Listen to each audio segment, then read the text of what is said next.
Meu nome é Solange Fátima Quintela, eu sou física médica e trabalho no Instituto do Câncer do Ceará, Hospital Haroldo Joaçaba. O que leva o indivíduo a se interessar pela física médica? Primeiro, o conhecimento, né? O que a física médica atua, aonde o físico atua na área médica, né? Basicamente, existem três áreas onde ele atua com a radiação ionizante, certo? Que é na radioterapia, na medicina nuclear e no raio-x diagnóstico, na parte diagnóstica. Então, existe formação para físicos nessas três áreas. A área que mais tem físicos atuando é na área de radioterapia. Por que existe mais físicos atuando na área de radioterapia? Devido a uma coisa chamada legislação. Né? Eu não sei se vocês já ouviram falar na Comissão Nacional de Energia Nuclear. Já, né? Na CNEM. Então, a CNEM, ela normatiza a aplicação das radiações ionizantes na área industrial e na área médica, inclusive, especificamente, radioterapia e medicina nuclear. A radiologia diagnóstica, ela é mais regida pela vigilância sanitária. Então, pela legislação, é obrigatório o emprego de físicos na área de radiação ionizante, certo? Na verdade, assim, a CNEM, ela atua na parte normativa da utilização da radiação ionizante. Então, um supervisor de radioproteção, né, ele tem que ter um título da CNEM. Esse supervisor de radioproteção, ele pode ser físico, ele pode ser biólogo, ele pode ser tecnólogo, mas ele tem que ter uma formação na área para ele fazer essa prova de título de especialista. Certo? Então, normalmente, quem faz essa prova são físicos. A outra coisa é que a outra área também que os físicos atuam, e que também é obrigatório, hoje já é obrigatório, é na área de medicina nuclear, onde é uma área que tem pouquíssimos físicos atuando. Certo? Não é que seja difícil, é como eu disse a você. Os profissionais só passam a ser necessários na hora que eles são obrigados, entendeu? A ser absorvidos pelo mercado. Então, quando existe essa obrigatoriedade, vai ter que existir também a necessidade de formação desses profissionais, né? E esses profissionais começam a ser absorvidos no mercado. Parece assim, a área ambiental que ninguém ligava, e agora, se não tiver, tem obra, né? Então, a médica, né, a parte da proteção de radioproteção, ela também é impactante para o ambiente, né? A eliminação de efluentes, né, radioativos no ambiente, né? Aqui mesmo na radioterapia, vocês vão passar aqui por dentro, mas talvez vocês nem tenham a noção da quantidade de blindagens que a gente tem nas paredes aqui para não permitir que a radiação passe das salas de tratamento quando o feixe está ligado para tratamento, certo? Porque não, aqui nós não lidamos com alta. Em radioterapia a gente trabalha com raio-x, com raio gama, com beta-terapia, com a parte de beta, com elétrons. Hoje já existem centros que trabalham com pósitrons, né? Então, não existe trabalhos com partículas alfa em radioterapia, porque a partícula alfa ela tem um poder de penetração muito baixo.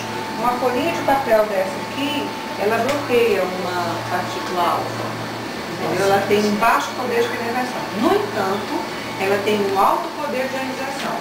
Se você aspirar, por exemplo, um gás radônio, por exemplo, que é um emissor alfa, né, ele pode fazer um grande estrago no seu pulmão. Então, não é porque ela não tem um grande poder de penetração. Então, o que acontece? Os físicos, hoje, são profissionais que estão sendo absorvidos no mercado, na área médica, né? E para você chegar até lá, você tem que ter todo um estudo prévio, certo? Então, por exemplo, você é um estudante do segundo grau, né? Então, como é que você chegaria na física médica, né? A ser um profissional de física médica? Então, você vai terminar o seu curso de segundo grau, aí você vai fazer um curso de física. Que curso de física você vai ter que fazer? Ou uma licenciatura, ou um bacharelado, ou existe também cursos já específicos hoje no Brasil de física médica, já graduando em física médica, certo? Após você terminar a sua graduação, certo? Aí você vai fazer o quê? Mestrado, doutorado? Não necessariamente. O que você vai ter que procurar é ser um bom aluno na graduação, certo? Procurar fazer trabalhos científicos, procurar mentoria. É muito importante, assim, talvez vocês não tenham uma noção do quanto eles estiverem na graduação, de vocês procurarem fazer um bom curso, certo? Participar de iniciações científicas, certo? Porque tudo isso conta muito em vocês. Currículo é uma coisa que vocês têm que ter na cabeça, que vocês têm que ter formação. Vocês têm que formar um bom currículo, certo? Então, quando entrar na faculdade, procurem monitorias, certo? Procurem estudar realmente, se empenhar e a parte de iniciação científica. Né? Algumas universidades têm algumas linhas de pesquisa e vocês tentem se engajar em alguma linha de pesquisa. Quando vocês terminarem a universidade, aí vocês vão aos sites, mesmo durante o período que vocês estão se graduando, vocês entrem nos sites de formação profissional. Existem alguns centros, alguns hospitais que dão uma formação, tá, a nível de residência, certo? Assim como residente médico, né? Também um aprimoramento, não é estágio, um aprimoramento na área de física médica. Como é que funciona isso? Período integral, certo? Em torno assim, de 40 a 60 horas semanais, tá? Você só estuda. Você só estuda, você recebe uma bolsa para isso, certo? Aí quando você terminar, são quanto tempo? 6 meses? Não, são 2 anos. Meus? 2 anos. 2 anos. São 2 anos. Nascimento São 2 anos. Não, para ser, na área médica você faz 6 anos de graduação e depois você faz de 3 a 4 anos de residência. Na área física médica, na área da física, eu não sei como é, eu acho que hoje o curso de nível superior, eu acho que dá 5 anos, né? Na minha época. Então são 5 anos mais 2 de residência. Tá? 2 de graduação. Não é que custa dinheiro. Você não tem uma bolsa? Você recebe uma bolsa para você fazer o aprimoramento. Dependendo do local onde você vai fazer o aprimoramento, você tem comida, você tem moradia e ainda você tem uma bolsa. Dependendo do local. Dependendo do local, talvez você só tenha a bolsa. Entendeu? Então, após você terminar esse aprimoramento, né, possivelmente você já está empregado. Certo?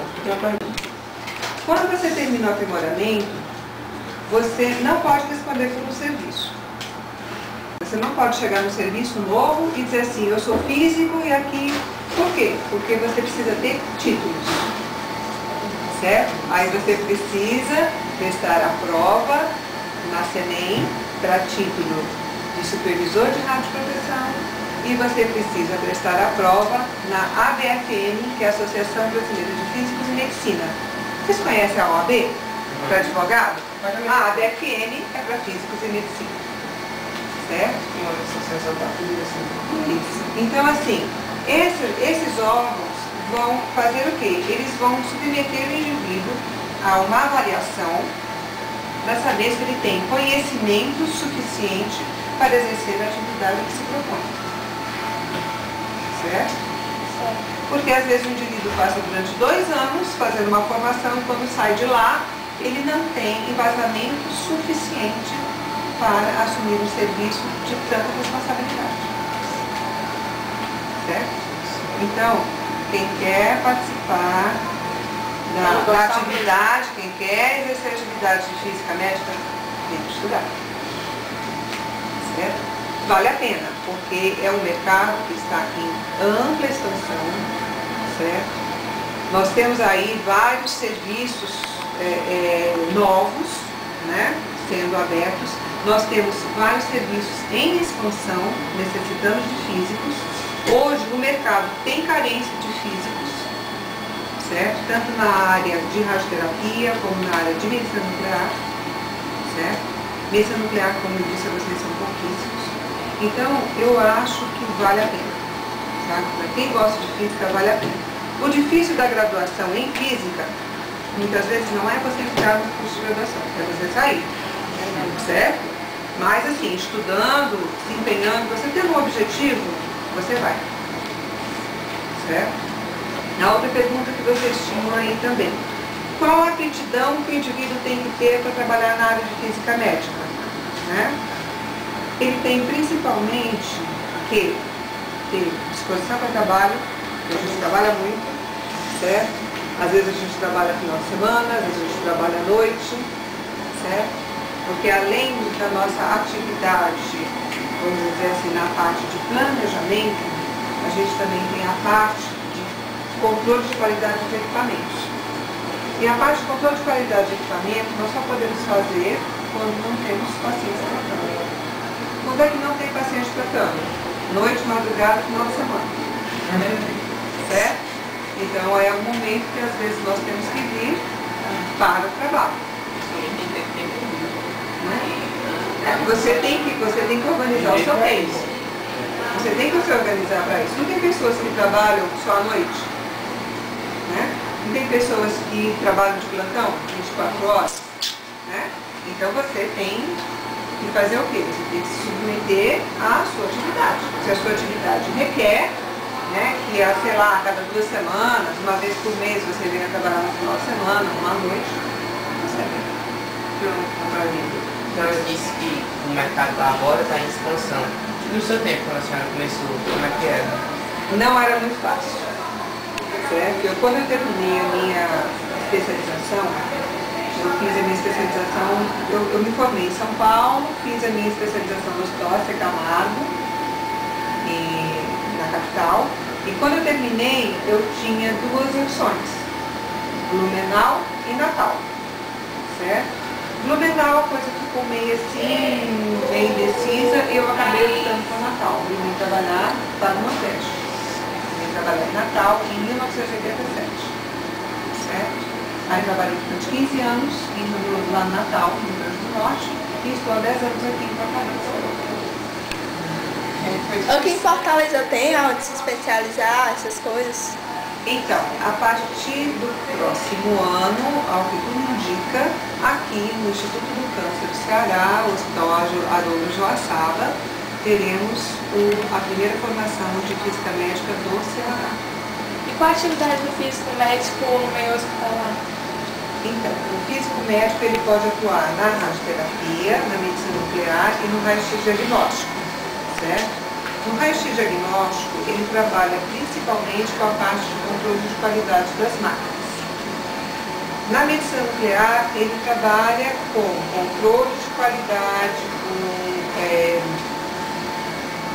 trabalho de controle de efluentes, de liberação de efluentes, né? Então tem toda uma especificidade na medicina nuclear.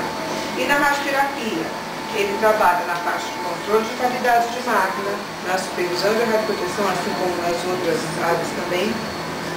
Tem a parte de planejamento, onde nós trabalhamos junto com uma equipe multidisciplinar para executar o tratamento do paciente, né? Nós não tratamos o paciente, nós participamos do planejamento do tratamento do paciente.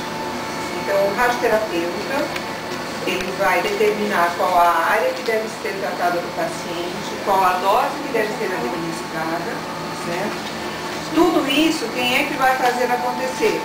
Quem vai administrar é o técnico, mas quem vai dizer ao técnico, né, através de uma ficha específica, qual a dose que ele vai ter que colocar no aparelho para que o paciente receba a dose no pulmão, em qual incidência, né, em qual ângulo que vai entrar esses campos, né? Tudo isso é feito pelo físico. Nós, na verdade, o físico, ele é um nosso trabalho é um trabalho que não aparece para o paciente. O paciente não sabe que nós existimos aqui no serviço, certo? Mas o nosso trabalho é assim como se você tem um teatro, né? Tem os atores no palco, mas tem todo um trabalho de bastidor. Pois é, o trabalho de bastidor precisa acontecer para que os atores atuem, não é? Então, nós somos os trabalhos de bastidores, certo? Nós fazemos esse trabalho de bastidor. Então, sem o nosso trabalho, realmente o paciente não teria condições de tratar. Além do mais, nós treinamos os técnicos que fazem as aplicações dos aparelhos.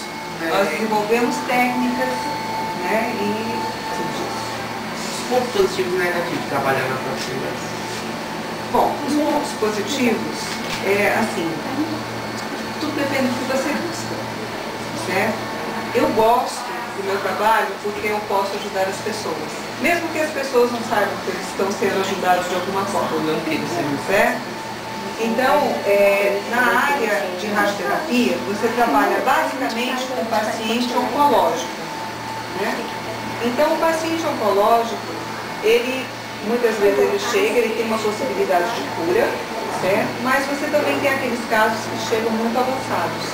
Então você tem um lado emocional que você tem que trabalhar muito bem, certo? Às vezes nós tratamos crianças, né? Às vezes nós tratamos pessoas com muita dor, né? Apesar do nosso trabalho ser um trabalho de bastidor, que muitas vezes os pacientes não nos conhecem, mas muitas vezes nós somos chamados para opinar a respeito de um tratamento junto ao paciente. O radioterapeuta nos chama e mostra uma situação e pergunta a nossa opinião sobre qual é o posicionamento do paciente, qual a melhor incidência, se vai precisar de um suporte, se não vai, né? Então, tudo isso, às vezes existe um estudo conjunto do radioterapeuta com o físico junto ao paciente. Se tem algum problema com o paciente durante o tratamento, por exemplo, relacionado à técnica de tratamento, o físico é chamado para fazer um deslocamento, para verificar algum posicionamento do paciente. Então, nós que somos da área de exatas, certo? Temos que ter o lado biomédico também trabalhado. Se acontecer um problema no meio de tudo, a responsabilidade vai para quem? Depende de quem de qual é o problema. Certo? Eu não sei se tem alguma coisa a ver com radioterapia. Não lembro que tinha. Faz tempo que eu li. Se teve um acidente em Goiás. Isso, em 1987, uma unidade de césio. Isso. O pessoal chama bomba, né? Eu quando era estudante, né, eu ia imaginar uma bomba mesmo, não uma coisa que explode. Isso. Na verdade, a bomba, né, que o pessoal bomba de cobalto, bomba de césio, né, é uma unidade de tratamento onde você tem uma fonte radioativa interna, certo? E essa fonte radioativa ela é exposta, emitindo radiação na direção de onde ela é apontada. Então, o que acontece? Houve a desativação de uma unidade de césio, certo? E quando eles fizeram desativar esse equipamento, o prédio onde era instalado esse equipamento, né, foi, tipo assim, deixado em uma condição não segura, certo? E esse cabeçote, né, do aparelho contendo a fonte de radiação ficou nesse prédio. E ficou ali alguns dias. Quando eles foram retirar esse cabeçote, que é uma coisa muito pesada, muito grande, muito pesada, não dá para você simplesmente colocar num carrinho, assim, pegar com a mão, colocar em cima de alguma coisa e carregar. Especializado. Você precisa ter um equipamento para você levantar esse peso, colocar em uma caminhonete ou alguma coisa assim para você transportar para deixar no local adequado, seguro, trancado, adequado. Quando eles foram perceber, alguém já tinha levado isso. Como era algo pesado, né, que continha muito chumbo, né? Então, quem levou isso era alguém que tinha interesse nisso, que é o pessoal que trabalha com ferro velho. Aí eles desmontaram até chegar na pastilha na fonte de césio, né? Abriram a fonte de césio. O interessante é que assim, É uma coisa que tudo hermético, entendeu? E como é que eles conseguiram isso, realmente? Aí teve o extravasamento do material radioativo, né? Porque a fonte de Césio é uma fonte selada, ou seja, em radioterapia a gente só trabalha com fonte selada. O material radioativo ele está inserido dentro de uma cápsula, ou então a gente trabalha com raio-x e elétrons. E depende de eletricidade. Faltou energia, você não trata, porque você não tem raio-x, né? Então o que acontece? Eles pegaram essa fonte de radiação, que era uma fonte selada, e extravasaram o material radioativo no ambiente. Então eles se contaminaram, o ambiente realmente foi um ponto Deixa bem explicado essa folha de desmontar esse equipamento. O que tinha dentro da cápsula? Era líquido ou era gasoso? Era sal de Césio. Como se fosse um pó. E como é que explode o pó? Não, e não explode. É isso que eu estou dizendo. A gente fala bomba, mas não nada Mas como foi que contaminou? Era radioativo, né? Era. Assim, pegar contamina? Sim. Nossa, se você pega um material radioativo, você contamina. Ah, entendi. Mas é descarte dos materiais radioativos que vocês usam, como é que é feito? Então, na radioterapia, como eu falei para vocês, nós trabalhamos com fontes seladas, certo? E quem trabalha com fonte selada, quando você adquire uma fonte selada, você adquire de um determinado fabricante. Então, por exemplo, aqui nós trabalhamos com fontes de irídio, num tratamento que a gente chama de HDR, que é um tratamento com alta taxa de dose, dracoterapia de alta taxa de dose.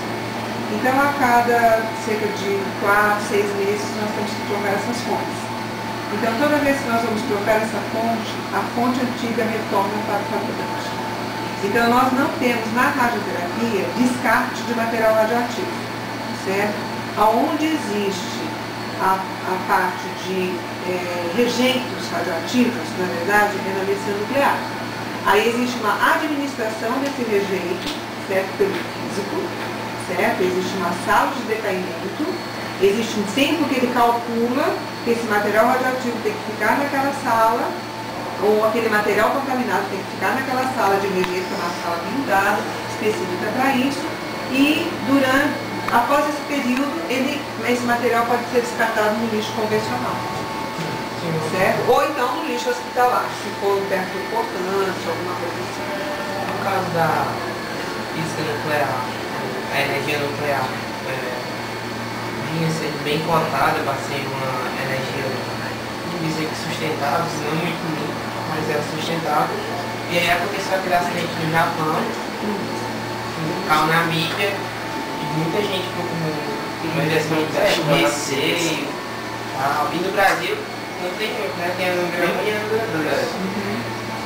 Pois é, porque assim, existe um problema em alguns países em você conseguir a produção de energia elétrica, certo?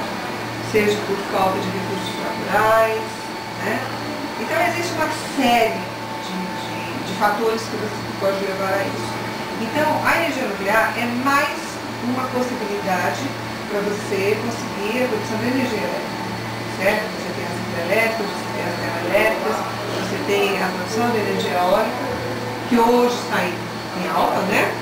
Quantos aerogeradores você vê por aí, né? Não é catavento, tá certo? É aerogerador. Então, quantos aerogeradores você vê por aí? Porque está em alta, né? Então, o que normalmente o pessoal, o que acontece? Houve a explosão do reator de Chernobyl, né? Então, teve o Chernobyl, teve agora lá do Japão. Então, as pessoas realmente têm muito receio, né? Porque enquanto está tudo controlado, está tudo muito bem. Na hora que descontrola e acontece um acidente desse, realmente o estrago é grande, né? Porque você tem contaminação de solo, você tem contaminação de água, você tem contaminação de pessoas, existe um envolvimento muito grande. Então, por isso que normalmente as pessoas sempre pensam se não é melhor você procurar uma fonte mais segura, né, para que você possa ter a produção de energia elétrica. Bom, outra coisa, o Brasil, eu acho que ele é muito rico. Espero poder ter ajudado vocês. Obrigada. E espero também que alguém tenha um dia o interesse também de se livrar da física médica. Serão muito bem-vindos a ser nossos colegas. Obrigada.